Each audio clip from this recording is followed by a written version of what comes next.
मुंबईमध्ये मराठा समाजाचे आंदोलक मोठ्या प्रमाणावर आल्यानंतर मुंबईच्या प्रशासकीय व्यवस्थेवर ताण पडत असेल किंवा मुंबईकरांना त्याचा त्रास होत असेल तर याला कारणीभूत मराठा समाजातील आंदोलक नाही आहेत. याला कारणीभूत आहे हे देवेंद्र फडणवीस सरकार. गेल्या 4 महिन्यापासून मोठ्या प्रमाणावर घोषणा झाली होती मराठा समाजाच्या आंदोलनासंदर्भात.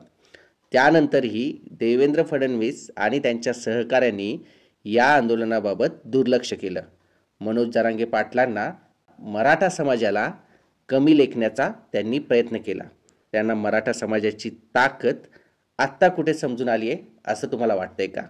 मित्रांनो, मुंबईमध्ये होणाऱ्या आंदोलनासाठी देवेंद्र फडणवीस आणि त्यांच्या सहकाऱ्यांनी केलेलं दुर्लक्ष हेच कारणीभूत आहे का? याबद्दल तुमचं मत कळवा. आमच्या चॅनलला सबस्क्राईब करा.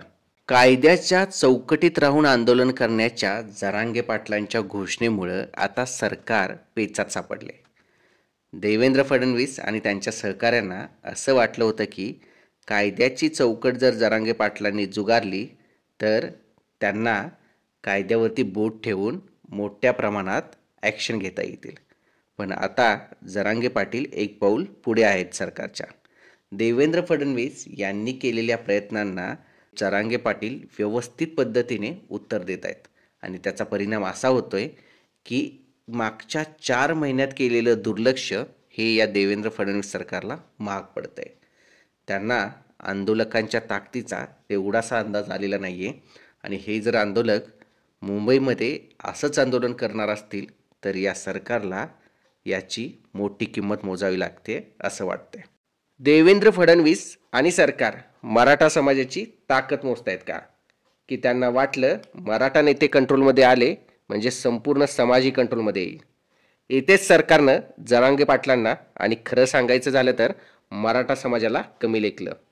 सरकार एवढं भोळंही नाही की त्यांना मराठा समाजाचा आक्रोश ठाऊक नाही. त्यांनाही माहिती आहे की मराठा समाजातील गरीब वर्गाची अवस्था आज अनेक ओबीसी जातींपेक्षा हालाकीची आहे. मग एवढं माहिती असूनही आंदोलनाकडे दुर्लक्ष का? हा सरकारी अहंकार आहे की मराठ्यांच्या ताकदीची खिल्ली?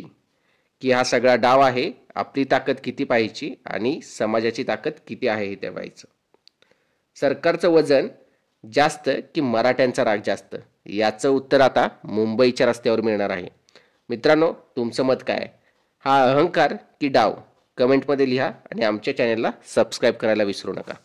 मागच्या वेळी जरांगे पाटील नवी मुंबईमधून माघारी परतले होते, पण यावेळी ते आझाद मैदानावर मुंबईमध्ये आंदोलन करत आहेत व त्यांच्याबरोबर लाखो समर्थक मुंबईमध्ये ठाण मांडून बसलेले आहेत.